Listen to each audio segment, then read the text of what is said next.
The following program is a fan-made review and reaction show. It is in no way affiliated with the movie trivia Schmoedown or Skybound Entertainment.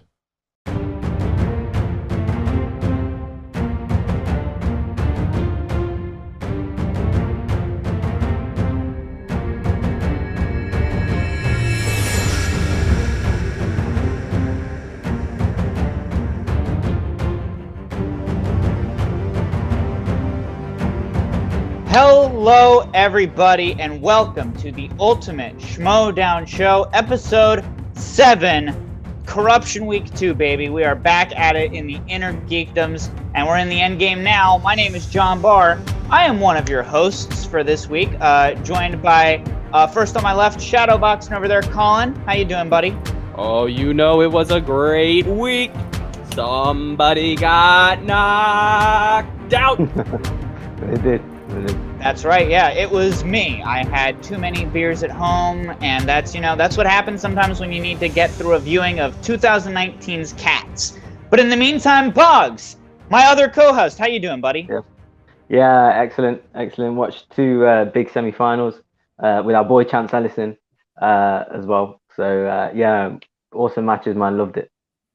That's right, and I'm so excited to talk about it with you two gentlemen. But here's the thing.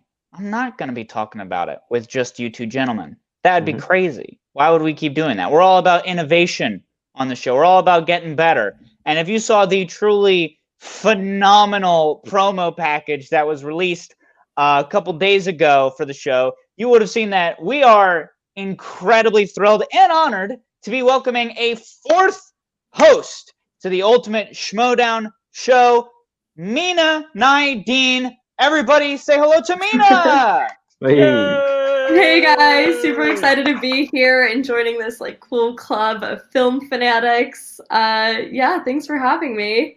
Of course, Mina. How about, let's just fully cede the floor to you. Tell us a little bit about yourself, how you came to the Schmoedown, what your thoughts on 2019's Cats were. You could save that for the end, of course. But yeah, just tell us a little bit about yourself.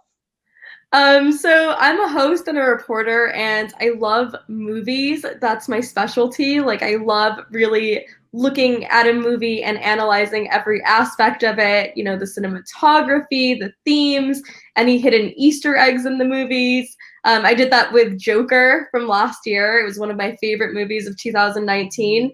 And I put together a video talking about the hidden Easter eggs in that.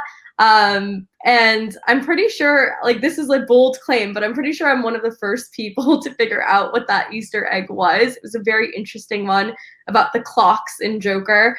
I also have a background in doing red carpet reporting and interviewing actors on the red carpet about their films. And I really like to dig deep and ask more than the superficial sound bites. So I love Schmoedown. I'm just getting into it again after not having watched it for quite a bit of time. It's been years, honestly, because ever since I did hosting and reporting, I kind of shifted my focus to that world only. But what I will say is that anytime a Harry Potter question comes on in InnerGeekdom, I know the answer to it 99% of the time because I am the biggest Harry Potter nerd, love Harry Potter. And in regards to your question about Cats, I laughed when I watched Cats. I enjoyed it, even though it was one of the worst movies I've ever seen. But I did have to go into an audition for Rotten Tomatoes and talk about why Cats was a great movie. So that was a really interesting experience for me. I really, really had to put together a well-crafted argument for that. I mean, listen, I not to send the Tom Hooper fanboys out after me, but I will allege that Cats is a more enjoyable time than Les Mis. But that's just me. Get out of here. In the meantime, Wait, you mean a movie about people, dying and poverty and the French Revolution isn't as uplifting as Cats? Mina, really? You get it. No? This is the energy I needed on this show to back me up. But we're not here to talk about those movies. We're here to talk about more fun, more geeky films, and specifically for individuals who know those kinds of movies very well. Chance Ellison and Mike Kalinowski from Corruption, The Barbarian from the Finstock Exchange, and then Alex Damon from the Rockstars and the current Star Wars Division champion. We're going to talk about all 4 of those gentlemen, starting with the match between Chance and the Barbarian, which dropped on Thursday. Mina, as someone who is kind of coming back to the Schmoedown, going into this match, what were kind of your expectations going into it? Like, what were you expecting, and then how did those expectations get Ryan Johnson subverted? I honestly feel like I'm a baby. I'm a blank canvas with no preconceived notion of who's going to win and who's going to lose. So I just came into it as open-minded as possible, not knowing what to expect. And the more I watched Chance, I just was in awe. Honestly, I was in awe of him. I was like, a perfect round for round 1. How is this humanly possible? The questions were, I would say they weren't the most difficult questions I've ever seen in Schmoedown, but they were fairly difficult. But I do have a lot of thoughts about that later on for the question that kind of gave Chance the lead in round 1. Absolutely, yeah. I mean, why? Let's not beat around the bush. Go ahead, just talk about it right now. Go ahead. I'd love to hear your thoughts on that round 1 question that did wind up giving the Chance the first lead of the game. Yeah, the question that gave him the lead was the question regarding V for Vendetta, which I thought was actually a really straightforward, easy question. I think where it gets a little dicey is that I think oftentimes people forget that V for Vendetta is actually a DC movie. I know I definitely forgot that because I always see V for Vendetta as something separate from the DC universe altogether. That I remember reading that and being like, oh, that's V for Vendetta, and then backtracking and being like, wait, is V for Vendetta part of the DC universe? I completely forgot about that, but I would have gotten that question right anyway. But I thought it was such a beautiful line about people should not be afraid of their governments. Governments should be afraid of their people. I think it was so obvious that it's V for Vendetta if you even know what the movie's about and haven't seen it. I mean, that was, I thought, was one of the easier questions there. So I was really surprised that someone like Barbarian, who is so great at movie trivia questions, didn't get that one right. That was a little bit of a shock. I believe he said Superman Returns for that. And I was like, where is there any question about anarchy or people revolting in Superman Returns? Like, I really don't understand this. It would have been more understandable if he got that question wrong and went with another superhero film about chaos. That would have made way more sense. Like Dark Knight would be more reasonable of a guess than Superman Returns, for instance. Yeah, for sure. I mean, I can definitely say I would not have gotten the question right, but that's also because I'm not nearly as smart as Chance, Barbarian, or you, quite frankly, Mina. So that's just me. Colin, I saw you shaking your head a little bit. What were your thoughts on round 1? Would you have gotten that question right? Well, yes. Second, there was actually a lot of discourse in the Facebook group about the question for an entirely different reason, because there was actually dispute over the actual release date, because some people say that the release date on IMDb says 2005, and that was the year, and it was released in December at its festival date. So that was the festival date that was on IMDb, but the actual date was March of 2006. And so there was some discussion of whether or not that is what also could have tripped up Barbarian, because I do know that, these guys are hounds of IMDb. So just the littlest thing like that could also throw, a little, a little trouble into the midst. But other than that, round 1, Chance, of course, I talked about it last week, and I'm going to say it again. The dude is an artist. Round 1 is where he shines. Round 1 is where he makes his money, and he knows it. Round 1 are the questions that he feels like he knows. That's what we talked about last week with him, is that knowing is the most important thing. And that's what we saw, was that Chance knew everything, and it wasn't even a question. It was he didn't hesitate on a single question. I feel like we're all softballs to him, and that was the level he came to play. So, John, I was just really, now it's my boy. So my boy Chance Ellison is out here tearing up these streets, and I don't think it's going to stop here. That's right. Yes, Chance Ellison, friend of the show, is on last week's episode. He is all of our boy. He is our collective son, and we are all very proud of him. Bogz, I feel like you were definitely one of the folks who was, I think it's fair to say you might have been the earliest of us hosts on the Chance Ellison train. So how are you feeling going into this match? And how much did you feel like round one really cemented your love for Chance, as it were? Yeah, it definitely did. I mean, the guy, statistically, like how often do we see him kill it in round one? The guy just doesn't miss in round one. He told us last week he does his best work in round one. So we should have kind of guessed, like, but now he's just on fire, man. Like Colin is saying, like he's not hesitating. I think he did slightly hesitate on the Star Trek Insurrection one though, but I think based on, it was like an educated guess, obviously. But there's only 3, right? There's only 3. Four. Four. There's 4, yeah. Hey, Yeah, 25%. but based on the tagline, like it kind of gives you an indication. So obviously it was the right guess. Better than 9. Yeah, exactly. But yeah, it was. I was just so happy to see him in form, and like I said, you know, we've backed him. I've backed him the whole way anyway. I didn't know from the Oyama match. I didn't know, kind of, that was a bit up in the air. But since then, I've just him playing these kind of newer players to InnerGeekdom, in effect rookies. I just thought that this guy's been through it all, and he's got a bit too much for them at this point. For rookies, just me personally, I would like, you know how, for example, you know, Smets won the title last year. He won it outside of a tournament where you getting wins against fellow newer players. You know, you've got momentum, you're getting your confidence up, you know what's kind of working for you studying wise. But these guys aren't going through that experience. So they're kind of chucked in at the deep end against a seasoned player. Kind of, I've seen this from the outset. So that's why one of the reasons why I back Chance. And on top of that, yeah, he's just he's one of the most dangerous players in round one. So obviously, watch out in teams, watch out in singles. It's going to be the same. So yeah, it was just a pleasure watching Chance play.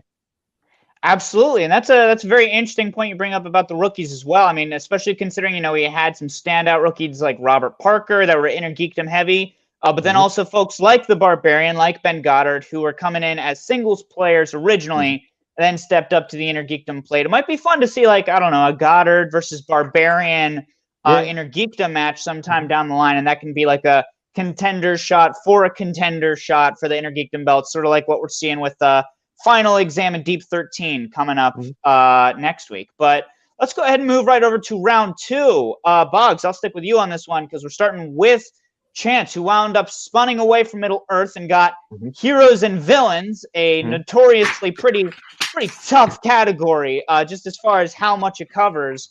How did you feel about Chance's performance there? Because certainly good, but also certainly not perfect. Yeah, exactly. It wasn't perfect. A few multiple choice ones. Barbarian did get a steal as well. But I just thought it was a hard round in general. Yeah, it's just, you know, he's doing his best staying in the game. Overall, I think he's got 6 points overall. So that was a bit, because, you know, I was backing Chance, I'm not going to lie. So I was a bit tense afterwards thinking, oh man, is it enough? You know, how good is Barbarian going to be now? But, you know, he's always up for a steal.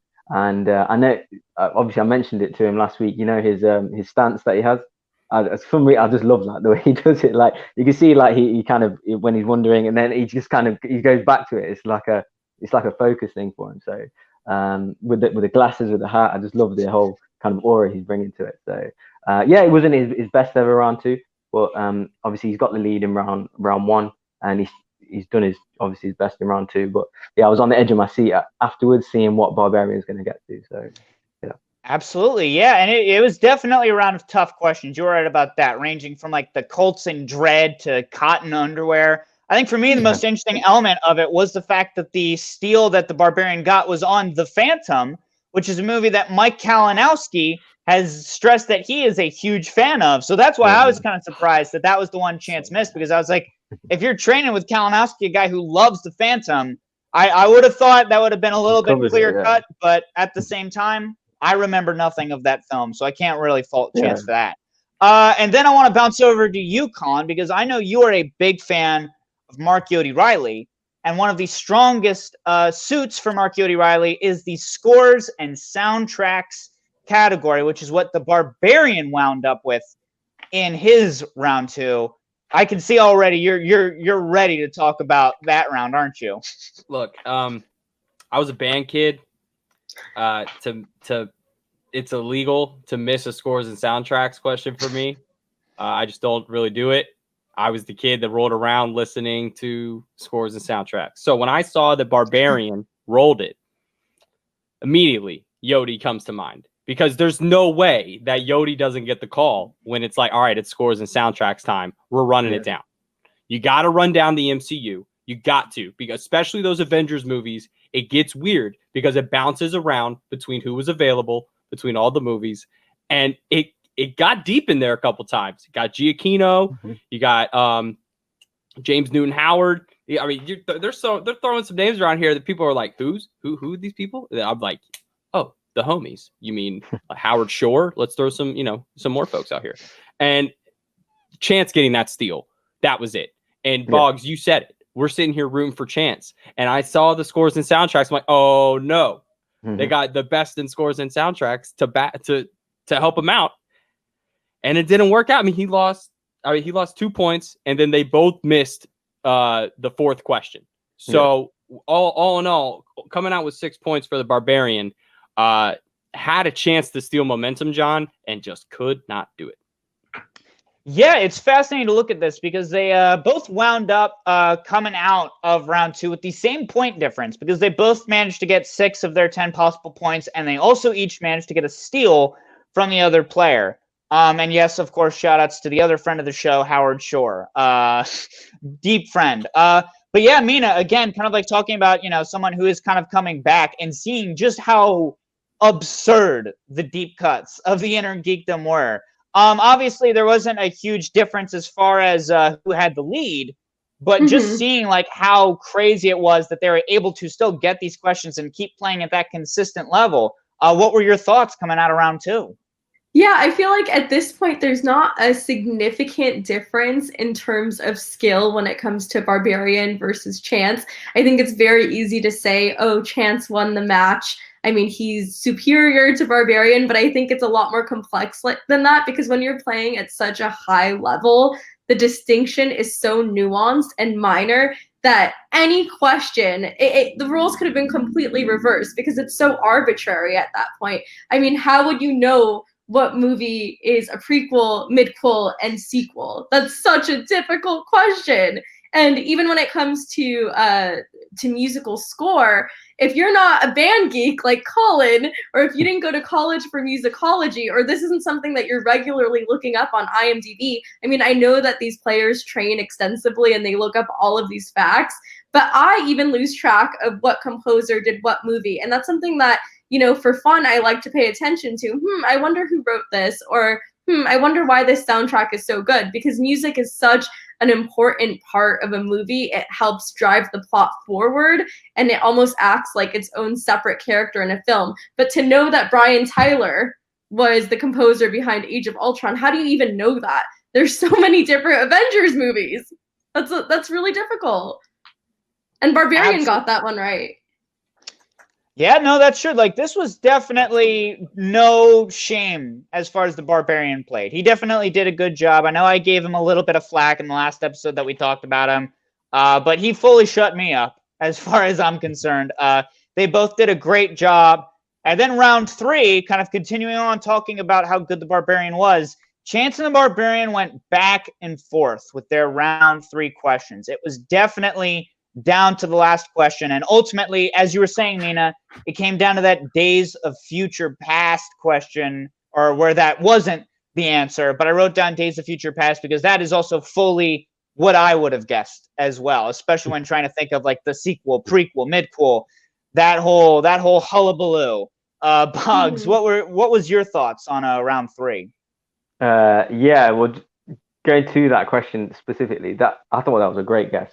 I didn't know it myself. I had no idea. I was trying to wrap my brain. I've not seen that movie personally. It was the 300, the sequel to 300, isn't it? I've not seen it, but yeah, excellent guess. But overall, to be honest, I did think chances were a little bit softball, a little bit compared to the Barbarians. To be honest, like I said, chances are buoyant. I backed him the whole way, but I actually thought in the Parker match he got slightly softballer questions in comparison to Parker. We did actually bring that up with him as well. So obviously it's luck, you pick your numbers and whatever, it's luck of the draw. But yeah, really hard 5-pointer for Barbarian. So I'm not surprised it was missed. Absolutely, yeah. I'm thinking about that as well. I think as far as like softballs, obviously I'm someone who's very iffy on InnerGeekdom knowledge. I think the two that stood out for me that were a little bit maybe softer from round 3 were Chance's two-pointer, which was the every flavored beans. I think those of us who like Harry Potter on the show definitely were able to get that pretty quickly. Yeah, don't even worry about it, buddy. Don't you even worry. But then also Barbarian's three-pointer. I thought that was also a little bit easier as well, because you just got to think of like, all right, who's the non-American villain that Captain America has faced down? Like that also kind of made it a little bit more of a layup. But again, certainly no shade to either competitor. They did a good job. It just wound up going Chance's way, 23-21. Again, only a 2-point difference when all was said and done. Colin, what did you think of the match coming out of it? I mean, it's what I expected to happen. Chance just had the energy through this tournament of just knocking down whatever was laid in front of him, and he beat the favorite. After that, it's all cakey after that. That's pretty much the vibe I got from Chance. Was like, Barbarian, this is not, I just beat Parker. That was what I came here to do. And then, like we're going to talk about in a moment, the worst is yet to come. Right, yeah. Well, and before we completely wrap up our Chance versus Barbarian commentary, I will say we did have a Twitter poll up, and maybe it's because Chance is a friend of the show. Maybe it's because I think we only got a total of 4 voters on that poll, but our poll had Chance winning by 100%. So shout out to our poll for being just a bunch of precogs, I guess. Probably also kudos. Yeah, all 4 of them, they were all just hanging out in the same mind pool or whatever it was called in that movie. But, speaking of third rounds, there wasn't one in the match that we're going to talk about next. Mike Kalinowski versus Alex Damon.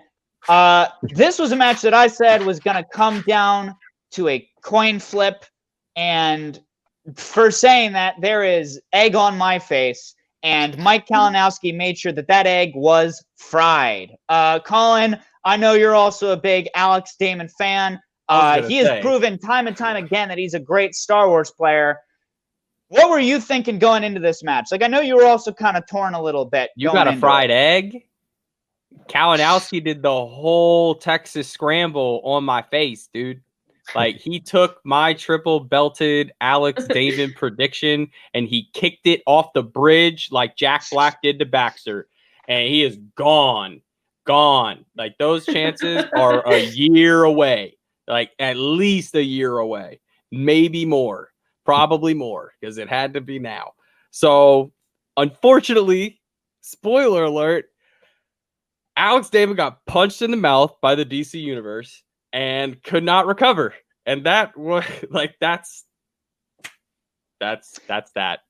For sure. Yeah. And we'll talk a little bit more about that DC domination in a hot, quick sec. But if we look at round 1, there was not really any indication of that, because it went basically the same way as a Chance versus Barbarian, where it was, again, one perfect round on behalf of Corruption, coming out with an 11-9 lead with Kalinowski over Alex. Mina, what were your thoughts kind of going into this? Again, just seeing the caliber that these folks are playing at. I didn't know what to expect, just because with Alex Damon as a player, I feel like he's very reserved, especially when it comes to the trash talking. He's so adorable that he really relies on his strength and his expertise when it comes to recalling facts, as opposed to tearing down his opponent, which I think he does a very poor job of. And this game is a psychological game. It's not just about movie trivia. It's not just about answering the questions. It truly is a wrestling match, and trying to wear down your opponent psychologically. I think that definitely is something in any game, whether it is Monopoly or any game when it comes to strategy other than chess, because that's just like not the rules of chess. It's really bad sportsmanship in that game. But in any other trivia game, anything goes, and that's what I love about Schmoedown. With Mike Kalinowski, I feel like there is a lot of talk there, but he does have the skill set to back it up.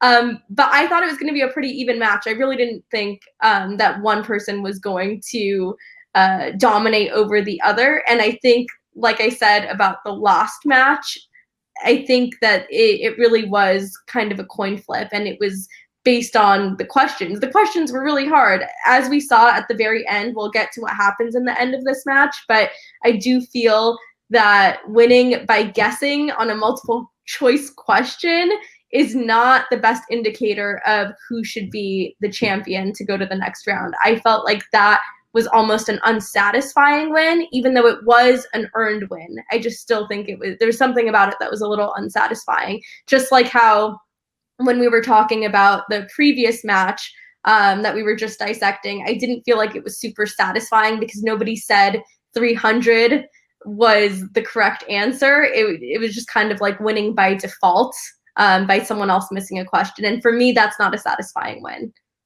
Yeah, I think that's a completely fair thing to say. Yeah, I mean, especially when we look at these competitors and we see in their round one performances across the board, like these are all clearly folks who know their stuff. It can definitely be a bit of a, loss of momentum, a little bit of steam lost from the train when it doesn't wind up coming down to just who's able to hit that last question in the way that, for instance, Chance versus Barbarian came down to. So I think that's a completely fair thing to say. Another thing that we're talking about as far as just psychological mind games, with some respect to Brandon Hanna, I don't know about you guys, but I feel like the Heel of the Year award is going to come down potentially between Shannon and Roxy, because the Barbs were flying in this one. I got to say, as much as I think Shannon got the win here as far as just sheer management power, the Jigglypuff comments just, they warmed my heart. They reminded me how much the InnerGeekdom needs to incorporate Pokemon movies in this gosh dang division. Anime movies, let them live. Theatrically released anime movies, let them in. Bogz, what were you thinking going into round number 2? Were you also thinking like, oh, this is something Kalinowski's got in the bag? Were you thinking Alex was going to have that Rocketeer style just comeback? What were you thinking? So I was thinking, oh, here we go again, as in he's got a perfect round. Same as Chance, same as his team partner. Obviously, Shannon was firing. Obviously, Roxy, good exchange.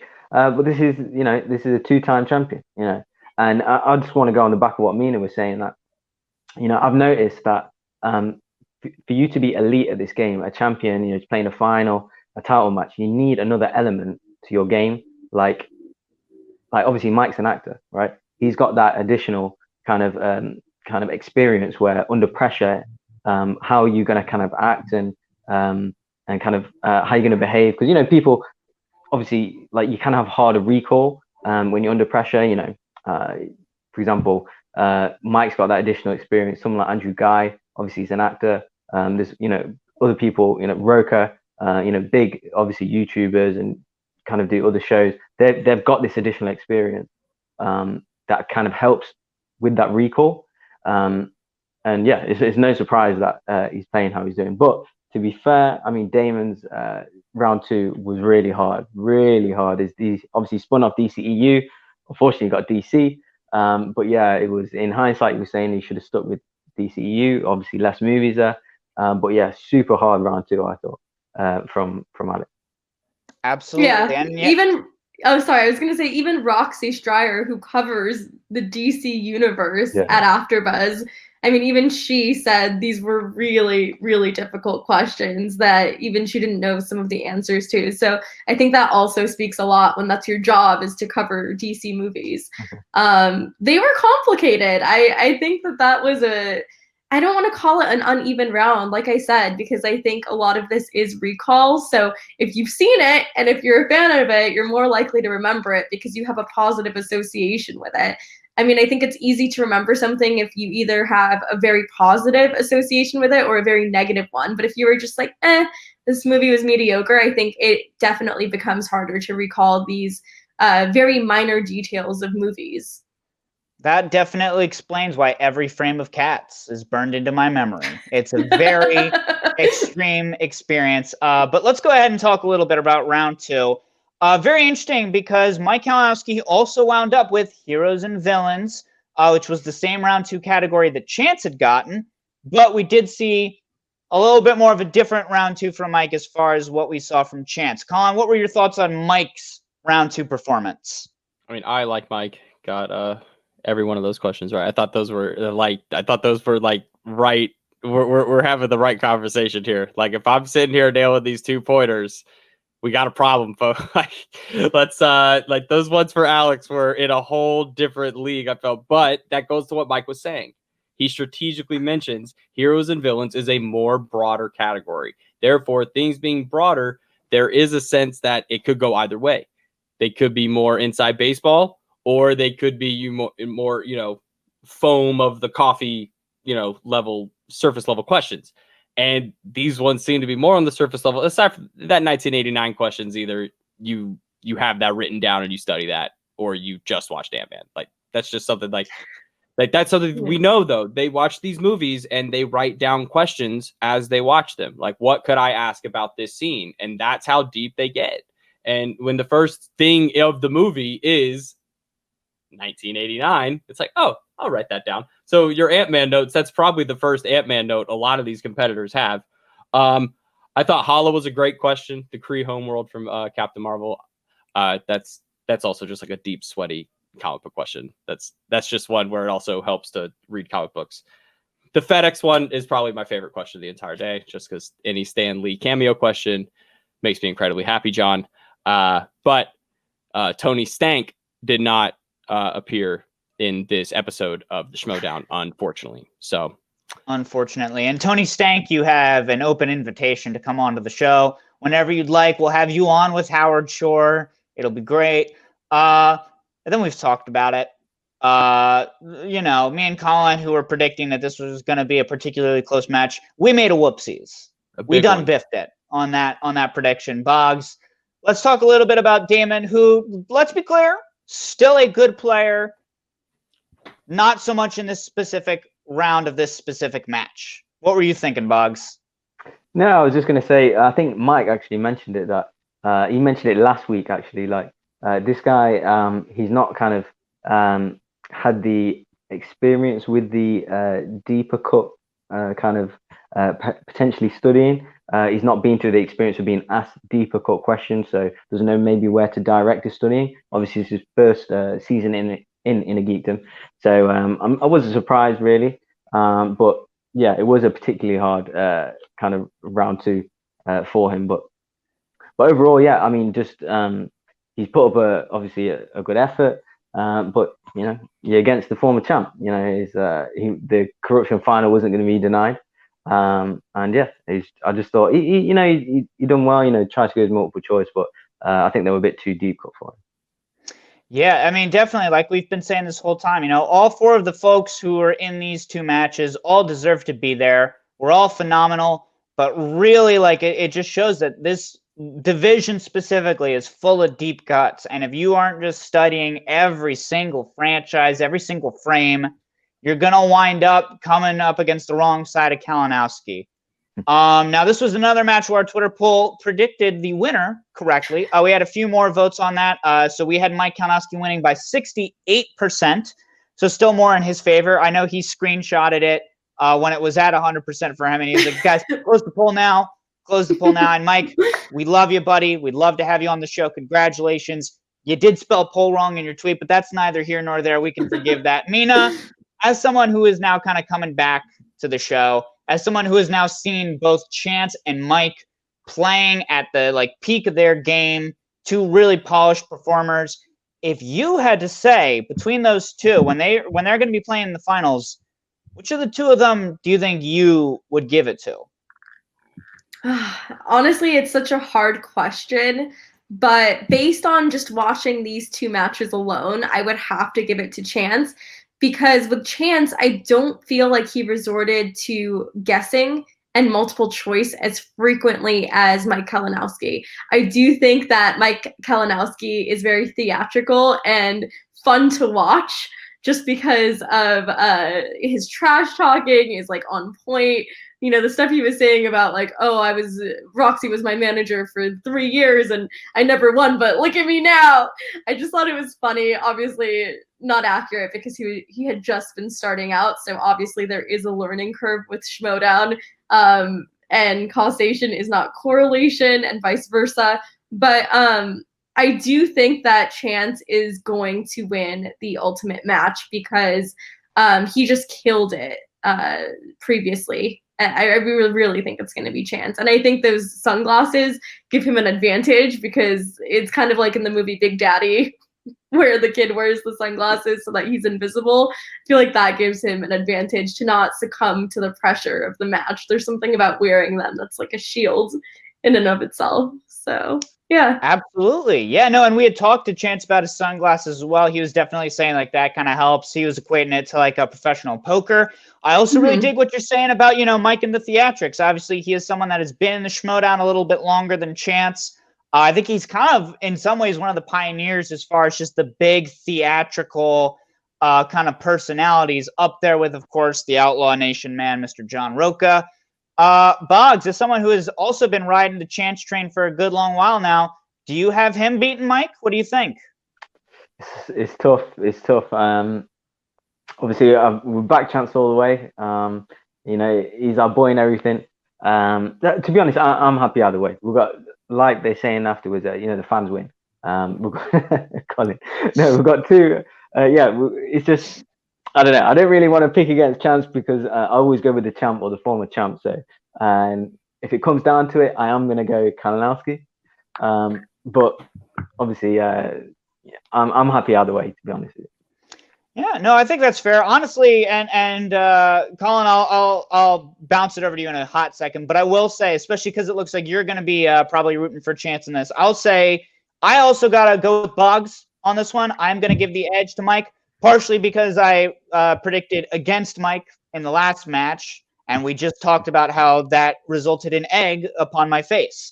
So I'm not trying to have a repeat of that. Also, because when you compare Chance and Mike's performances this past week, we do get kind of a really interesting parallel of they both got perfect round ones. They both got the same round two category. And while you can kind of debate about how hard each questions were in both the categories, you did have Chance getting 6 out of 10 possible points in that category, with Mike getting a full 10 out of 10. I definitely think it's going to be close, but I do think just looking at that, and again, looking at the experience, I'd have to give the edge to Mike. But also, like you were saying, Bogz, no matter who of these two win, the fans win, it's really just going to be Roxy who I think loses because she's obviously very much voting for Chance, as is, I believe, Colin. Colin, are you also pulling for Chance? Colin, before you go, how much did you love Kalinowski's kind of summary of the Master and Apprentice? I knew you'd like that. And I'm like, bro, you better hope he doesn't come murder you in your sleep. Yeah, like he's about to go full Darth Sidious and you're Plagueis, bro. He is coming for That was an awesome you. analogy. I was like, yeah. He is coming, dude. Like, I'm so ready. Like, nothing to do with the.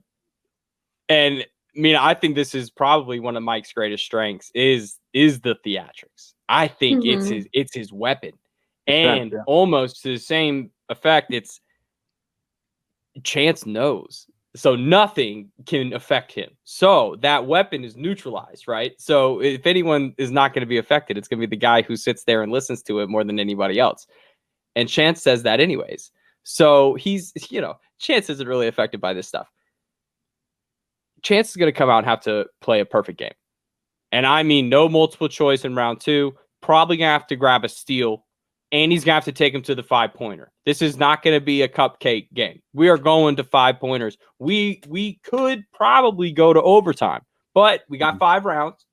So since we got 5 rounds, we're going to have the new speed round. Okay, so that's a whole other thing. So we got to batten down the hatches for that. And then we got the betting round as well. So a whole other, side of this thing to think too is that these guys have the experience, as opposed to Di Malanta and Ace, who hadn't had any championship round experience before with 5-rounders. These are 2 seasoned, these guys have been there. So I'm throwing out everything, and now we're just talking about knowledge, right? We're just talking about knowledge. Chance is in the zone, y'all. This is some next level stuff. This is some all-time Schmoedowning that is going on right now. We're seeing Ace. We're seeing Chance. This is the rise of the next generation of superstars. These guys are stars. Stars can come along, but stars fade. Superstars burn bright, and Chance is about to burn a hole through this Schmoedown, and it's coming for IG, and it's coming for teams too. Teams, you hear that? Teams. I changed my mind. You changed my mind. I'm going Chance. I'm going Chance. Forget that. Go! Forget that. Sorry, Mike. Mike, I love you, but you're getting beat. You're getting beat after that. No, I'm backing my boy Chance Ellison. I've changed my mind. Colin convinced me. Go! So, I don't even know if Mike's gonna He's have done my it. back He's because done I it. called him out for the typo. Doggone it. All right. There's already egg on my face. Shoot. That's fine though. One of the things I do want to talk about before we fully wrap up this week is now, of course, the faction standings. This is, of course, something that was new this season. So, Mina, I definitely love to get your thoughts on it. But I do want to say, before we get too deep into talking about it, much like last week, we have, again, corruption racking up huge points, 7 this week because of the KO, which now means they are number 2 in the faction standings, fully gone up the ranks, surpassing the Den last week and now surpassing Swag. With Winston Marshall is one of the people that folks have been saying is an easy contender for Manager of the Year. But now with the work that Chance and Kalinowski are doing, with the work that Shannon is doing, it's insane. I mean, Mina, as someone who is, kind of getting back into the Schmoedown now, with this whole new structure of management and factions and these whole new standings, what have been just kind of your thoughts on it generally as someone catching back up and then seeing how quickly all of that changed in just the course of a week and a half or so? I think the best analogy for factions are the Harry Potter houses, the Gryffindors, the Ravenclaws, the Slytherins, and the Hufflepuff. And it should be no surprise that corruption is the Slytherin of the group. They are ambitious, ruthless, competitive, and they are just destroying. But keep in mind that in the Harry Potter universe, there's always some arbitrary thing that happens where Dumbledore is like, you know what? I know all of this stuff happened, and I know Slytherin is really winning, but you know what? It goes to Gryffindor, just completely arbitrarily. And I feel like that is the best analogy for what could happen. But instead of it being arbitrary because of some headmaster, it's going to be arbitrary because of some question that maybe the public, us, the audience, will think is unfair or just completely out of the blue. I think something like that could potentially happen. It's not over until it's over, so just having a lead does not mean that they are going to be the winning team. That's fair, yeah. I mean, and yeah, it's entirely possible that, we turn on our YouTube machines next week and suddenly Mark Ellis is going to pop up and say, I really like Lon Harris, so I'm just going to go ahead and give 30 faction points to Swag as well. I don't know why I made Swag the default Gryffindor, but I think it's just because of how much I love Winston.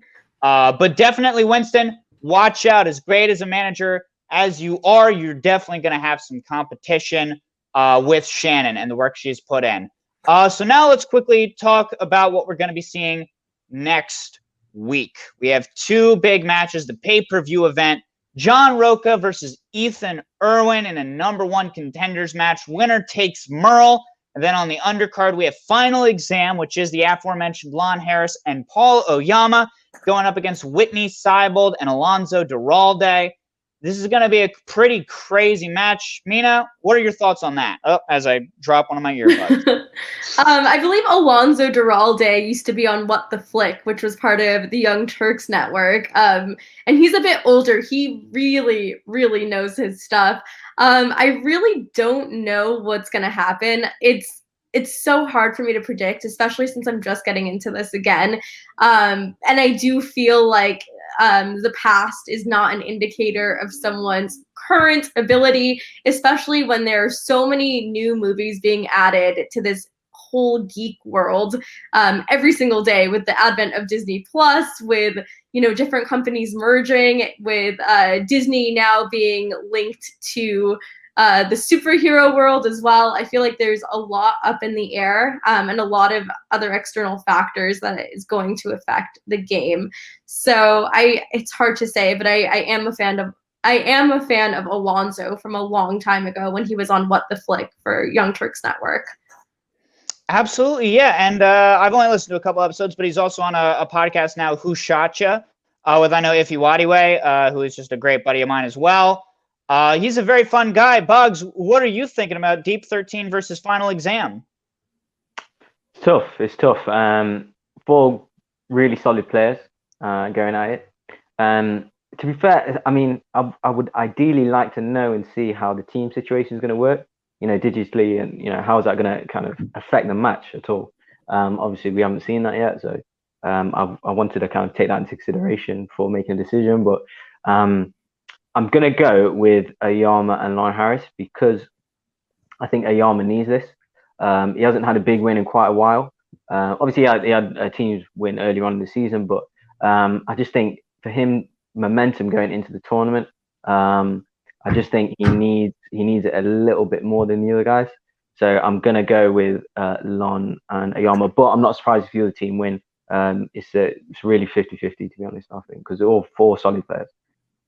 Absolutely. I think I'd agree with you there. I think the spread of knowledge that Oyama and Lon have between them is a little bit wider than the net that Alonzo and Whitney are able to cast. But, as we saw in a Deep 13's match with Tom and Paul, if those two spin a category that they're comfortable with, they're going to go at it. And it's really going to be a match.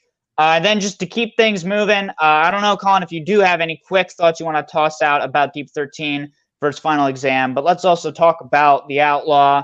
John Rocha going up against Ethan Big Time Irwin. What do you have there? I mean, it's Paul all the way. Let's just get that out of the way. That's champ talk right there. Like, that's a champ that's rolling in mad, and you never want to face a mad champ without a belt. A champ without a belt is somebody you don't want to mess with, especially when his partner is now Lon Harris. I mean, come on.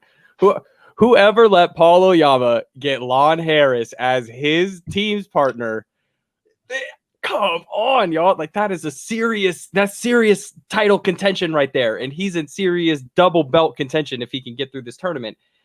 To bring it back to the Outlaw, I don't know. I don't know. I'm dead serious. I've watched every single match of this game that has ever been played, and I have never been more split on a match than Ethan and John, because both of their base knowledge is so vast that now it comes down to studying. And the only thing that I have is knowing that Rocha has great training sessions with his patrons. I don't know what Ethan's been up to. Ethan's like a turtle. Ethan comes out of his shell when it's time to play. But when Ethan plays, well, he balls. He's more like a tiger turtle island from Avatar. So when he comes out, I mean, we know what he can do. But Rocha's Rocha. Rocha could come out and run the whole thing. Rocha could come out, shoot a perfect game, and it's no thing. But Ethan could do the same thing.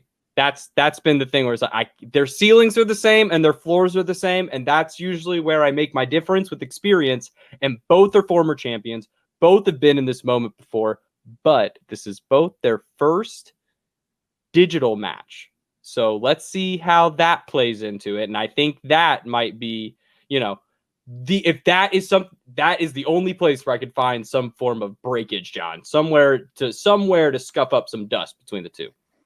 Absolutely, yeah. I'll just give my quick thoughts as well, because I do want to say that, I've talked before about how I've met Ethan. He's a wonderful guy. So I just want to put that out there before I get the bias claims rolling in, because I am going to give it to the Outlaw. I do think he's the hungrier of the two, especially now that he's got his team's belt back. I think he's going to be craving that singles belt. We've seen in the promos talking about how this is the most polished he's ever felt going up against Ethan.